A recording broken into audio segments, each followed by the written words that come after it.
Alright guys, ISRO पर अगर आप 1 रुपए खर्च करते हैं तो वो आपको 2.5 रुपए कमा कर देता है। ये बात कही थी इसरो के फॉर्मर चीफ एस सोमनाथ जी ने। पर आज इतनी प्रॉफिटेबल ऑर्गेनाइजेशन, इतने कीर्तिमान रचने के बाद भी लिटरली इसरो रो रहा है। ये रोने क्या हुआ? यस, बड़े बड़े प्रोजेक्ट जैसे कि गगनयान, इनका बजट आधे से भी कम कर दिया गया है।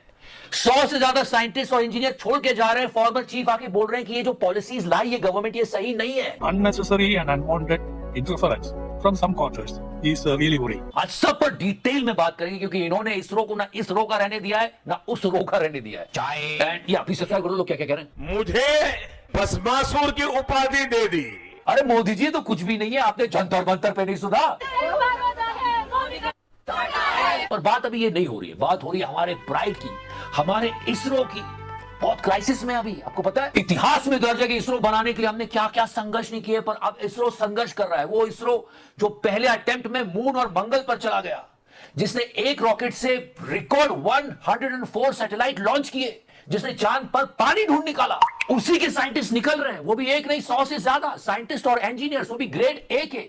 मतलब क्या किया मोदी जी, क्या किया? मुझे क्रेडिट नहीं चाहिए, थोड़ा तो लेना पड़ेगा मोदी जी। एक खबर पता नहीं कितने लोगों ने पढ़ी, मेन स्ट्रीम मीडिया के लिए तो खैर ये खबर है ही नहीं, लेकिन ऑल्टरनेट मीडिया पर भी कितने लोगों ने इस खबर को किया मैंने तो नहीं देखा। मैंने जितने प्लेटफॉर्म्स देखे थे, शायद इक्का दुक्का प्लेटफॉर्म्स ने ये खबर को किया हो, लेकिन ये खबर ऐसी है जो कि वाकई में देश के अलार्म बेल्स को बजाएगी। आपको एक खतरे की घंटी नजर आएगी कि आपके जो बड़े बड़े साइंटिस्ट हैं, अगर वो इंडियन स्पेस रिसर्च ऑर्गेनाइजेशन जैसा एक इंस्टीट्यूशन अगर छोड़ के जा रहे हैं। तकरीबन 10 दिन पहले ये खबर निकलकर सामने आई थी कि एक साल के अंदर 120 सीनियर लेवल के साइंटिस्ट ने इसरो को छोड़ दिया है।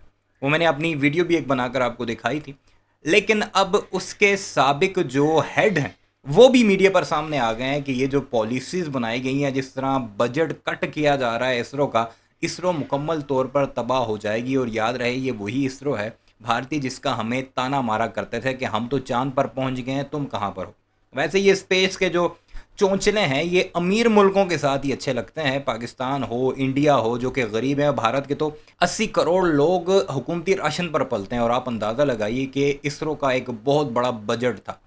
चांद पर उन्होंने जाकर पानी ढूंढना है, वहाँ पर उन्होंने जंपें मारनी है, पता नहीं क्या कुछ करना है, लेकिन अपने गरीबों का कुछ नहीं करना। और रशिया की तबाही का, वो जो सोवियत यूनियन हुआ करता था, उसकी तबाही का अगर कोई एक मेन रीज़न है तो वो उनका वही खलाई जुनून था कि हमने अमेरिका से आगे निकलना है और फलाने मुल्क से आगे निकलकर स्पेस पर हमने कमंदें डालनी है। और कमंदें क्या डाली कि कई मुल्क बन गए रशिया से, और अब भारतीय भी ऐसा कर रहे हैं तो करते रहें। बहरहाल सुनते हैं क्या कुछ चल रहा है। इसी इसरो के हमें ताने पड़ रहे थे और वही इसरो अब मोदी जी तबाही के दहाने पर लेकर आ गए। एक दो नहीं 100 साइंटिस्ट अगर अलग अलग प्राइवेट इंस्टीट्यूट्स में जा रहे हैं या कहीं और ज्वाइन कर रहे हैं, तो आज इसरो में, इंडियन स्पेस रिसर्च ऑर्गेनाइजेशन में आखिर क्या हो गया है। अब आपको बताते हैं कि जो माधवन नायर साहब हैं, जो कि इसरो के फॉर्मर चेयरमैन थे, आज उनकी एक क्लिप बहुत वायरल हो रही है।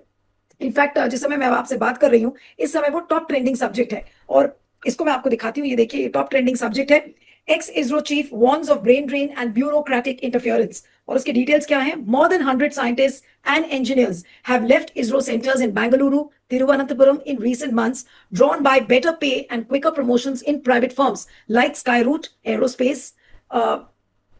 Nair, who was an ISRO chairman from 2009 to 2014, blames। अब उन्होंने किन किन चीजों पे कहा है कि आखिर ऐसा क्यों हो रहा है, तो माधवन नायर साहब ने कहा है कि fragmented authority from new bodies and Delhi bureaucrats for eroding the unified command that built the agency from scratch। क्यों हमारे साइंटिस्ट छोड़ के जा रहे हैं? 3 रीजंस बिल्कुल साफ है। बेटर ग्रोथ नहीं मिल रही है, बेटर फैसिलिटीज नहीं मिल रही है, एंड बेटर सैलरीज नहीं मिल रही है। और क्या रीजन हो सकता है? यही सब निकाल रहे हैं और यही सच भी है। आपको मालूम है कितनी फिजूल खर्ची कर रहे हैं? स्टैच्यूज बनाए जा रहे हैं, विदेश यात्राओं पे अनाप शनाप खर्चा जा रहा है, कमल के आकार की विधानसभा बनाएंगे मित्रों, पर हमारे साइंटिस्ट की सैलरीज क्यों नहीं बढ़ रही? एक छोटा सा एग्जांपल आपको देता हूं चुनाव में खर्चे का। 2024 का जो चुनाव हुआ था, उसमें जितना खर्चा हुआ था उतना 10 साल का इसरो का बजट है। 10 साल इसरो चल जाएगा उस चुनाव के बजट में। राज्यों का तो मैं जोड़ ही नहीं रहा हूं। अरे जितने ब्रिजेस और रोड्स टूटी है ना, उन सबको जोड़ोगे तो इसरो का कई साल का खर्चा निकल आएगा, लेकिन हम वो दे नहीं रहे। आपको याद है शुभांशु शुक्ला पोस्टर बॉय थे, हर जगह मार्केटिंग, प्रधानमंत्री भी पीआर सेट कर रहे थे। इसरो और नासा ने एक जॉइंट मिशन किया, ISS मिशन। उसका बजट ऐसे काटा गया है, मैं आपको बताऊंगा तो आपका तो खून खोल जाएगा। पहले उसका बजट था 715 करोड़ रुपए, फिर वो और कट हुआ 412 करोड़ पर आया, और कट हुआ 135 करोड़ पर आ गया, बजट क्यों कट कर रहे हो? मतलब ओरिजिनल बजट का 1/3 बजट रह गया, जहां हमें खर्च करना चाहिए हम वहां करते नहीं, और नेताओं के फोटो और पिक्चर और बैनर और पता नहीं क्या क्या छपते रहते हैं देश में। वायरल है वो ये कहते हैं कि दिल्ली से बहुत ज्यादा अब इंटरफेरेंस है, जो कमांड कंट्रोल था वो फ्रेगमेंटेड हो गया है। कभी कुछ चीजें कोई कहता है, कभी कुछ दिल्ली से इंटरफेरेंस होता है, तो बहुत ही ब्यूरोक्रेटिक इंटरवेंशन अब होने लगा है, जिसकी वजह से ये साइंटिस्ट तंग आ गए कि किस तरीके से बहुत सारे साइंटिस्ट छोड़ छोड़कर जा रहे थे। अब क्या रीजंस दिए हैं मैं उसको पढ़ रही हूँ। Bureaucracy, fragmented command and Delhi's interference are now eroding that independence. तो ये स्वतंत्रता, जो स्वायत्तता थी, खत्म क्यों हो रही है? ब्यूरोक्रेसी की वजह से, नौकरशाही की वजह से। फ्रेगमेंटेड कमांड मतलब 10 लोग कमांड दे रहे हैं, और न्यू दिल्ली से बहुत ज्यादा इंटरफेरेंस हो रहा था, जिसकी वजह से इसरो की स्वायत्तता खत्म हो गई है। ये माधवन नायर ने अपनी जो उनकी क्लिप वायरल हो रही है उसमें कहा है, और आज इसी पर हम चर्चा करेंगे कि ये कितनी बड़ी खतरे की घंटी है कि अगर हमारे बड़े साइंटिस्ट अगर छोड़ छोड़ कर जा रहे हैं। सीधे सीधे पूरे बजट का 1/3 कर दिया यार। गगनयान का बजट भी 350 करोड़ कट कर दिया। ये सारी चीजें पार्लियामेंट कमेटी में है, मैं मन से नहीं बोल रहा हूं। इसरो में टोटल 18,000 सैंक्शन पोस्ट है, उसमें से 2,500 के करीब करीब तो खाली पड़ी है, 14%।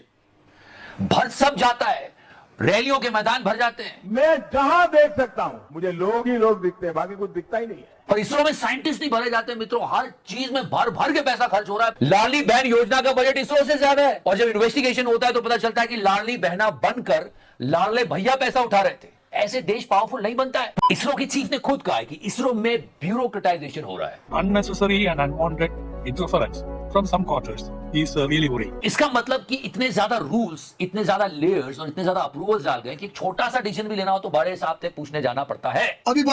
पाकिस्तान, इंडिया जैसे जो ममालिक हैं उन्हें इतना करना चाहिए कि अपनी वेदर फोरकास्टिंग हो या फिर कुछ जासूसी मासूसी की सेटेलाइटें जो या इंटरनेट वगैरह के लिए कुछ करनी है तो कर लें। ये चांद पर पहुंचना और मरीख पर पहुंचना ये अमेरिका तक छोड़ दें, रशिया तक छोड़ दें। भूखे जो लोग हैं ज़मीन पर, जिनको हॉस्पिटल नहीं मिल रहे, जिनको सड़कें नहीं मिल रही, इलाज मुआवजा नहीं हो सकता, बच्चे स्कूलों को नहीं जा सकते, उन पर खर्च करें ये पैसा। और ये हुआ 2020 में एक रेगुलेटरी बॉडी ऐड कर दी। इसका मकसद ये था कि प्राइवेट प्लेयर्स को मैनेज करना है। आपको मालूम है 300 से ज्यादा लिस्टेड कंपनीज आ चुकी है स्पेस प्रोग्राम्स में, उस पर बाद में आएंगे। पर हाँ, अभी ये बता दूं कि इस बॉडी के आने से इसरो का काम और मुश्किल हुआ, क्योंकि पहले साइंटिस्ट स्पेस कमीशन के पास जाते थे और वहां से डिसीजन आ जाता था, लेकिन अब स्पेस कमीशन इस रेगुलेटरी बॉडी के पास जाता है इन स्पेस, और फिर वहां से डिसीजन आता है, वहां से डिले हो जाता है। अब प्राइवेट प्लेयर्स की बात करते हैं, जहां से सारी कहानी आपको अच्छे से समझ में आ जाएगी। 2020 में सरकार ने प्राइवेट प्लेयर्स के लिए स्पेस सेक्टर खोला। उसके पहले इसरो की बादशाहत होती थी। 300 से ज्यादा प्राइवेट स्पेस कंपनीज आई, ये कुछ मेजर कंपनीज हैं। 2022 में हमारी स्पेस इकोनॉमी $8.4 बिलियन। अब लोग कहते हैं कि इन कंपनीज में जो लोग गए हैं उसमें से अधिकतर लोग इसरो से गए, जो इसरो में बड़े बड़े प्रोजेक्ट्स पर काम कर चुके हैं। अब समझ में आ रहा है कि रेजिग्नेशन क्यों हो रहे हैं। नीलू, मैं आपकी बात से 100% एग्री करता हूं कि ये एक बहुत बड़ी घंटी है खतरे की, और सिर्फ इसरो के लिए नहीं बल्कि पूरे देश के लिए। मैं उससे एक कदम और आगे जाना चाहता हूं कि पूरी साइंस और साइंटिफिक कम्युनिटी के लिए भी ये एक बहुत बड़ी खतरे की घंटी है। ऐसा क्या हो गया कि 120 लोगों ने इसरो एकदम से छोड़ दिया? डिस्कस कर। सर, मुझे लगता है कि ये खबर जरूरी होगी भी नहीं। अगर विपक्ष मान लीजिए उठाता भी है, तो जो गंभीरता है मोदी सरकार की, आपको लगता है कि ये इशू वो लोग उठाएंगे? नहीं, मुझे नहीं लगता। इस विषय को दबाने की कोशिश पहले दिन से ही शुरू हो गई। और वो जो टाइम्स ऑफ इंडिया की खबर जिसको आप रेफर कर रही हैं, उसी में ही एक आंकड़ा देकर के कंफ्यूज करने की भी कोशिश की गई है। 12 साल में 700 लोगों ने छोड़ा तो कौन सी बड़ी बात हो गई अगर 120 ने छोड़ दिया? तो वही रिपोर्ट कह रही है। तो मुझे लगता है कि वो खुद भी डरे हुए थे जो रिपोर्ट लिख रहे थे, या टाइम्स ऑफ इंडिया जो कुछ कर रहा था। अगर 12 साल में 700 ने छोड़ा है तो इसका मतलब यह है कि ऑन एन एवरेज 58 लोगों ने, यानी 58 लोगों ने साल में छोड़ा है।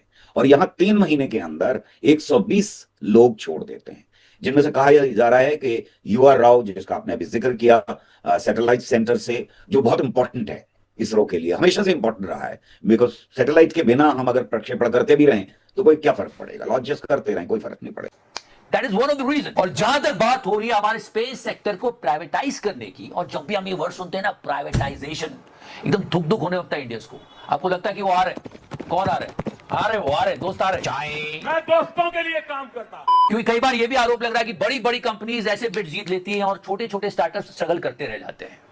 इन सब के बीच तो ये हालात हैं जी हमारे पड़ोस के, जिसकी वो कंपनी, वो इसरो, जिसके ताने पाकिस्तान को अक्सर भारतीय देते रहते हैं। मेरी अक्सर डिबेट होती है जब किसी चैनल वगैरह पे, तो वो इसरो बहुत करते हैं। तो ये हालात हो चुके हैं उसी इसरो के।